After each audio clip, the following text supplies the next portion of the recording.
Rizal's life higher education and life abroad.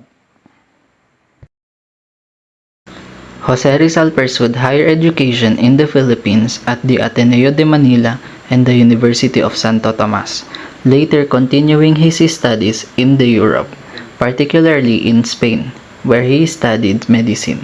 He traveled extensively throughout Europe and Asia, observing cultures and societies, and eventually became involved in the propaganda movement advocating for reforms in the Philippines under the Spanish rule. Rizal's life abroad was characterized by his intellectual pursuits, his writings criticizing Spanish colonial rule, and his dedication to the liberation of the homeland. Higher education in the Philippines. Rizal excelled at the Ateneo de Manila, graduating with honors. He studied philosophy and letters at the University of Santo Tomas before switching to medicine. He also completed a course in surveying at the Ateneo. Life abroad. Rizal traveled to Europe in 1882 to pursue higher studies, particularly in Spain. He studied medicine in Madrid and ophthalmology in Paris. He traveled extensively throughout Europe, including Barcelona, Berlin, Dresden, Prague, Vienna, and Geneva. He also visited Singapore, Hong Kong, and Japan. While in Europe, he wrote his novels Noli Me Tangere and El Filibusterismo, which criticized Spanish colonial rule. He was also involved in the propaganda movement advocating for reforms in the Philippines. Upon returning to the Philippines, he was exiled to Dapitan. He lived a productive life in Dapitan, teaching, farming, practicing medicine, and writing. He eventually returned to Europe and later died in the Philippines as national hero. Jose Rizal pursued higher education both in the Philippines and in Europe, where he distinguished himself as a scholar, writer, and a nationalist. Here's a quick overview of his higher education journey. At the age of 11, Rizal entered the Ateneo Municipal de Manila, a Jesuit-run school in Intramuros, Manila. Despite facing initial discrimination because he was a mestizo Indio, a native Filipino with some Chinese and Spanish ancestry, Rizal excelled academically. He took a Bachelor of Arts course and received his bachelor's degree in March 1877 at the age of 16. He graduated with the highest honors, although not officially sobresaliente because he was a native. He also won several prizes in poetry, Latin, and philosophy. He also studied agriculture, painting, sculpture, and rhetoric in Ateneo. After Ateneo, Rizal went to the University of Santo Tomas. Initially, he took philosophy and letters because his father wanted him to study law.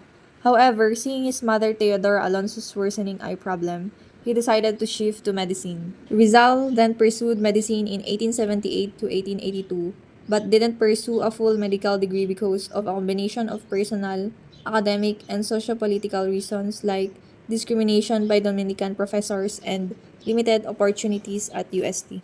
But he achieved notable literary accomplishments during his time at the University of Santo Tomas. He won literary prizes for his poems and plays, like A la Juventud Filipina and El Consejo de los Dioses.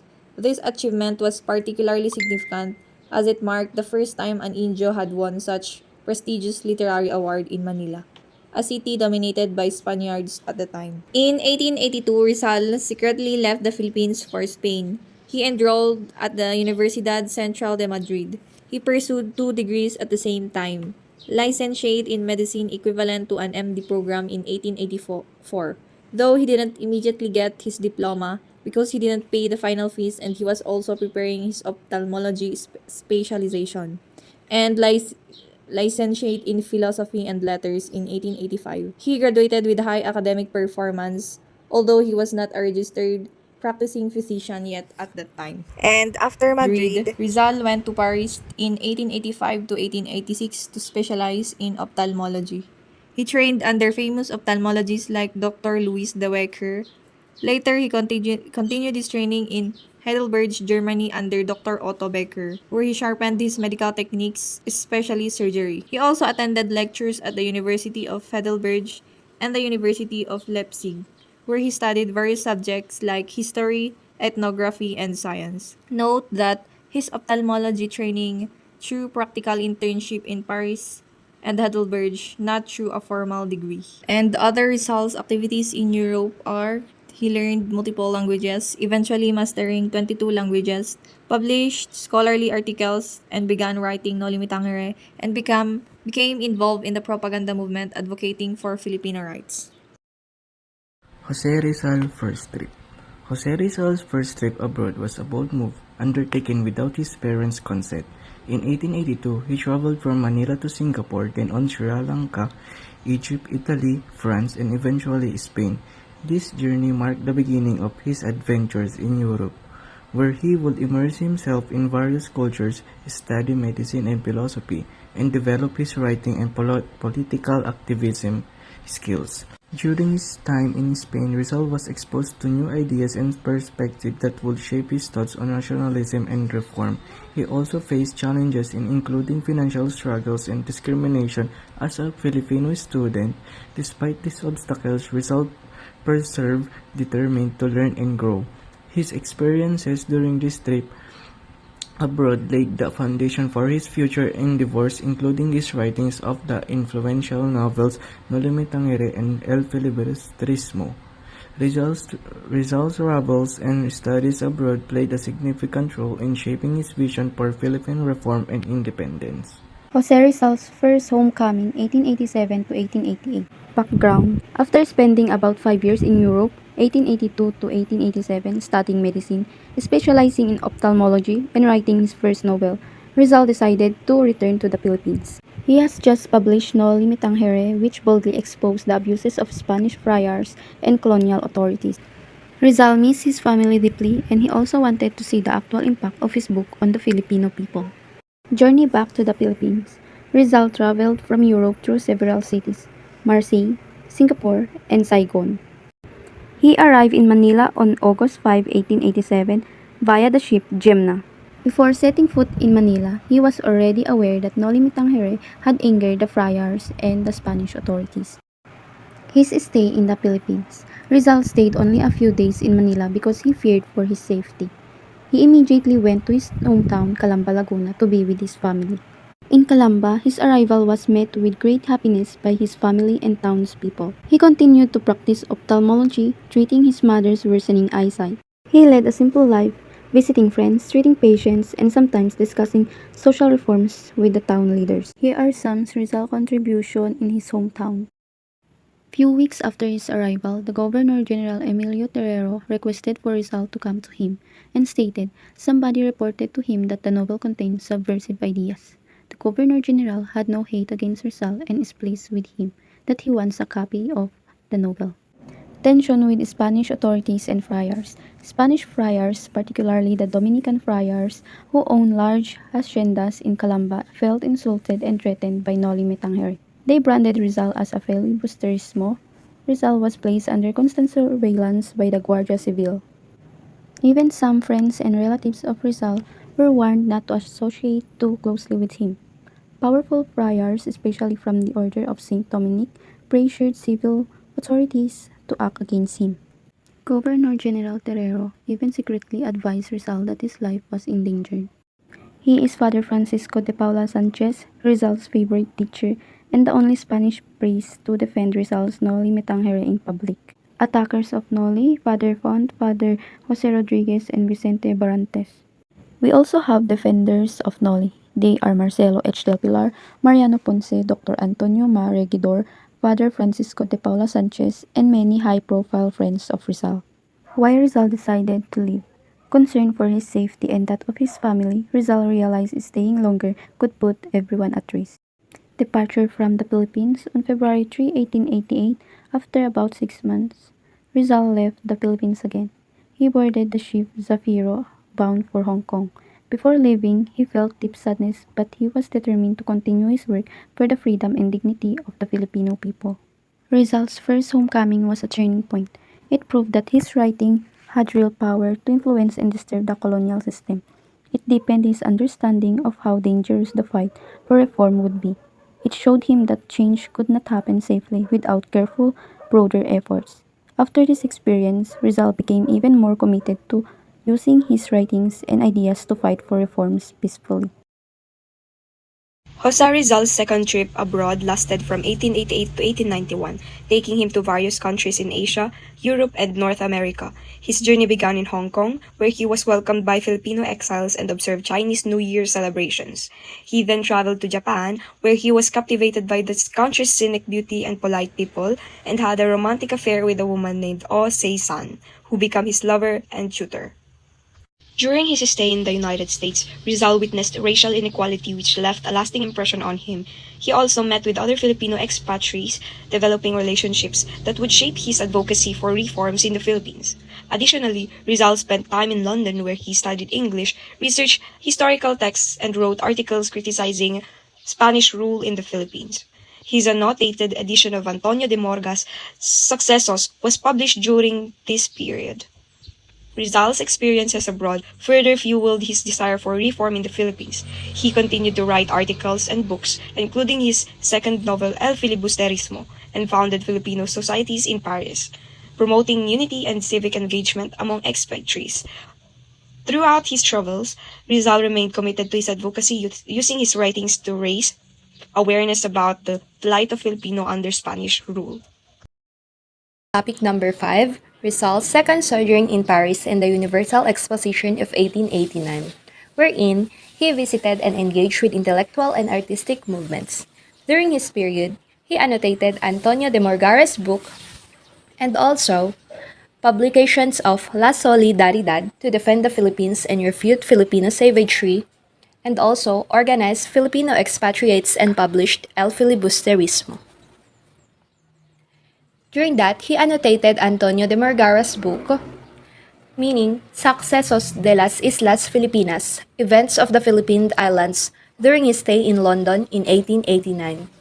He annotated the book to highlight the pre-colonial history and culture of the Philippines, to refute the Spanish colonial narrative that portrayed Filipinos as savages and uncivilized, and also to showcase the Philippines' history and the heritage before the Spanish colonization.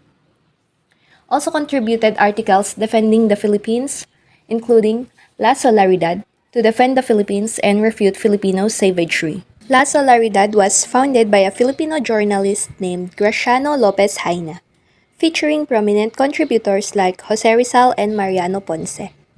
Rizal wrote that to expose the abuses and injustices of Spanish colonial rule, also to advocate and reform the greater autonomy of the Philippines, also to promote a sense of national identity and pride among Filipinos. Rizal organized Filipino expatriates in Paris and published his novel named El Filibusterismo, The Reign of the Creed, in 1891.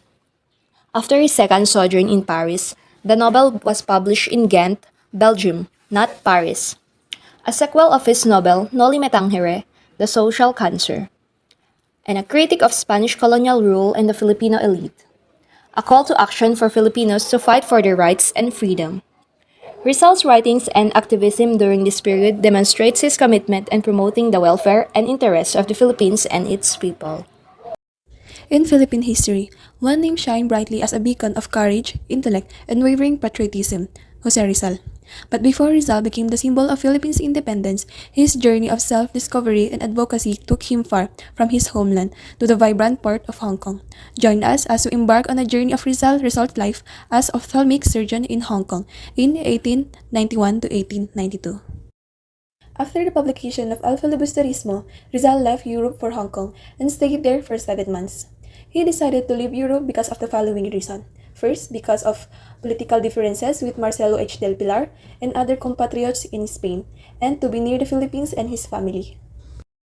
After the farewell to Europe, on October 3, 1891, Rizal left for Paris to stay there for a few days to bid farewell to the Lunas, the Pardo de Taveras, the Venturas, and other of his friends.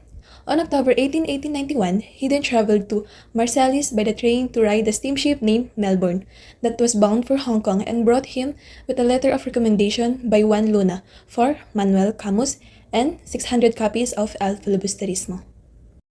According to Rizal, during his trip to Hong Kong, he described it as delightful and heavenly because he befriended many missionaries. One of those missionaries Rizal befriended was Father Fudge, whom he also enjoyed playing chess with. Was also described as Padre Damaso without pride and malice. There were also over 80 first-class passengers, and Rizal was the only Asian among them. He even amazed his fellow passengers because of his knowledge of many languages and his skills in sketching. He even encountered the incident where a squall violently opened a door of the ship. There were German ladies who were talking about the lone Jose Rizal, who was eating his dinner in his table. As they were insinuating Rizal to close the door and became a gentleman. He closed the door and impressed the ladies by talking to them in a perfect German. On November 20, 1891, Rizal arrived in Hong Kong, and he was welcomed by a Filipino resident headed by his friend Jose Maria Basa. Upon arrival, he established his residence and opened up his own medical clinic at number 5D Aguilar Street and number 2D Rectaxola Terrace. On December 1, 1891, he wrote to his parents and asking their permission to return home.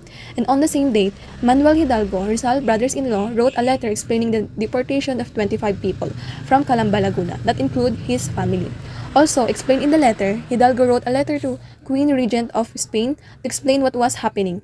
If that fell into deaf ears, he will write to the Queen Victoria of England appealing for protection. Days before Christmas of 1891, Rizal family arrived in Hong Kong, including his brother-in-law, Silvestre Ubaldo. Days before Christmas of 1891, Rizal family arrived in Hong Kong, including his father Don Francisco Pasiano and Silvestre Ubaldo, his brother-in-law. Days after, Doña Teodora, his mother, and his sisters Lucia and Josefa Trinidad also arrived. On 1890, Rizal's mother was then 65 years old and was almost blind. She even suffered Spanish brutality and injustice, was arrested on the flimsy charge that she was not using her surname Riolanda. And despite her advanced age and blindness, she was forced to walk from Calamba to Santa Cruz. Fortunately, the Spanish governor of Laguna pitied her and kindly set her free. As someone who got separated from his family for too long, Rizal considered that the Christmas of 1891 was one of his happiest moments in his life, as it was Christmas and it is also his happy family reunion. And now let's proceed to Rizal as an ophthalmologist in Hong Kong. In order to earn a living for himself, Rizal practiced medicine. Dr. Lorenzo Marquez, a Portuguese physician who became Rizal's friend and admirer, helped him to build a wide clientele, and in recognized, Dr. Marquez also turned over his eye cases to Rizal. Rizal then became a successful and well-known medical practitioner and had numerous patients varying from British, Chinese, Portuguese, and even Americans. During 1887, years before his travel to Hong Kong, Rizal made a preliminary operation to his mother's left eye called iridectomy, kind of like a preparation to cataract extraction. And on 1892, in Hong Kong, Rizal removed the cataract from his mother's left eye. On 1894, during his exile in Dapitan, Rizal was also successful on extracting the cataract of his mother's right eye. He successfully operated his mother's eyes so that she was able to read and write again. According to his writing to Blumentritt on January 31, 1892, Rizal said, "Here I practice as a doctor, and I have here many sick of influenza, because there is an epidemic. Through the newspaper, I am informed that this sickness is also causing ravage in Europe. I hope you and your esteemed family will be spared. In our house, my mother, my brother-in-law, and one of my sisters are sick, but thank God they are out of danger." With the news of Rizal practicing his medicine, many of his friends congratulate and praising him, including from Biarritz, Mr. Bosted, Nelly's father, wrote to him on March 21, 1892, praising him for practicing his medical profession. Even Dr. Ariston Bautista Lin from Paris sent him congratulatory letter and a book of diagnostic pathology by Dr. H. Virchow, and another entitled Trait Diagnostic by Nanisja. Even Don Antonio Vergel de Dio, also from Paris, offered him his services for the purchase of medical books and instruments, which he might need in his profession. According to Dr. Geminiano de Ocampo, he said Rizal possessed the qualities of great ophthalmic surgeon. He would have become one of the Asian's eminent ophthalmologists. The second homecoming of Jose Rizal here in the Philippines. On June 26, 1892, Jose Rizal arrived in Manila with his sister Lucia. That afternoon at 4 o'clock p.m., he went to Malacanang Palace to meet Governor General Eulogio Despujol. After the meeting, he visited his sister in the city. On June 27 at 6 o'clock p.m., Rizal traveled by train to visit friends and supporters in Malolos, Bulacan, San Fernando, Pampanga, and Tarlac. During this visit, he discussed local problems and encouraged his reforms ideas. Next is founding of the La Liga Filipina. La Liga Filipina was founded by Jose Rizal on July 3, 1892 at the house of Doroteo Ohuangco in Tondo, Manila. Ano nga ba ang La Liga Filipina? La Liga Filipina is a progressive civic organization founded by Rizal aiming for peaceful reforms under Spanish rule. It is also sought to unite Filipinos, promote education, protect against injustice, grow local industries, and advocate for reforms without violence. Narito ang mga objectives ng La Liga Filipina.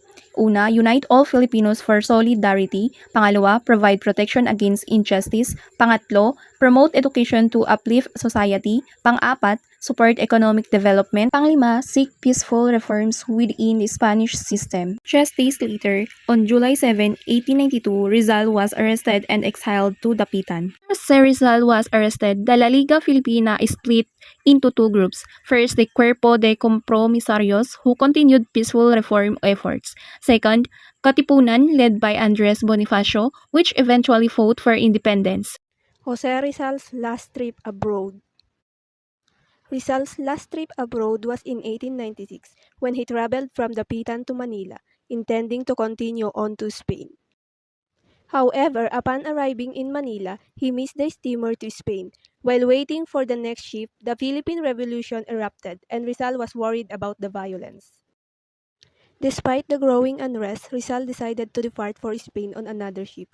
Unfortunately, upon arriving in Barcelona, he was arrested due to the conspiring of the Spanish governor.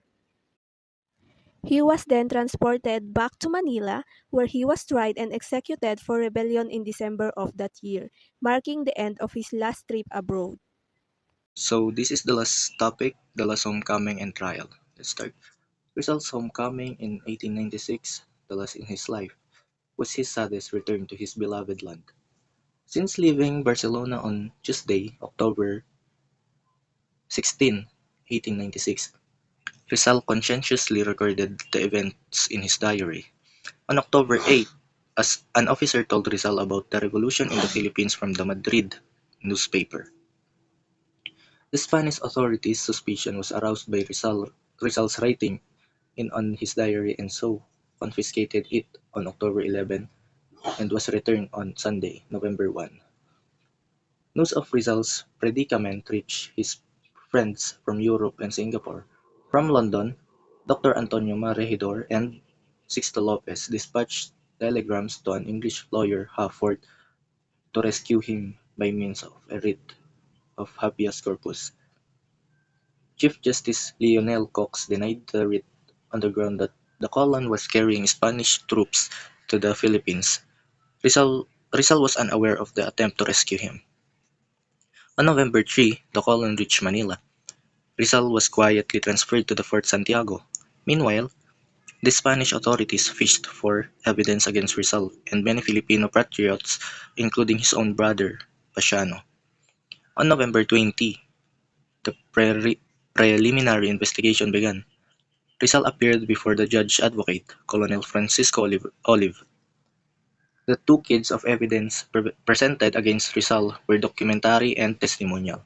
The documentary evidence consisted of Colonel Francisco Olive, 15 exhibits of letters, transcripts, literary works, and a Masonic document. On November 26, Colonel Olive transmitted the records to Governor General Ramon Blanco, and the latter appointed Captain Rafael Dominguez as a special judge advocate. When the papers reached Judge Advocate General Don Nicolas de la Peña submitted the following recommendation. Number 1, the accused be immediately brought to trial. Number 2, he should kept in prison, and last, an order of attachment be issued against his property, the amount of 1 million pesos as indemnity for. He should be defended in court by an army officer, not by a civilian lawyer. The only right given to Rizal was to choose his defense counsel. He must choose from a list given to him. On December 8 was given to Rizal and he chose the familiar Don Luis Taviel de Andrade, the brother of Lieutenant Jose Taviel de Andrade. On December 15, Rizal wrote a manifesto to his people appealing to them to stop the necessary shedding of blood and to achieve their liberties by means of education and industry. It was suppressed by the recommendation of General Peña to the Governor-General Polavieja. The last Christmas of Rizal's life on December 25, 1896, was dark and cheerless. He found himself alone and depressed on his cell. On December 28, Polavieja approved the decisions of the court-martial and ordered Rizal to be shot at 7 o'clock in the morning of December 30 at Bagumbayan Field or Luneta, for signing the fatal document ordering the execution of Dr. Rizal. Governor-General Polavieja won the eternal odium of the Filipino people.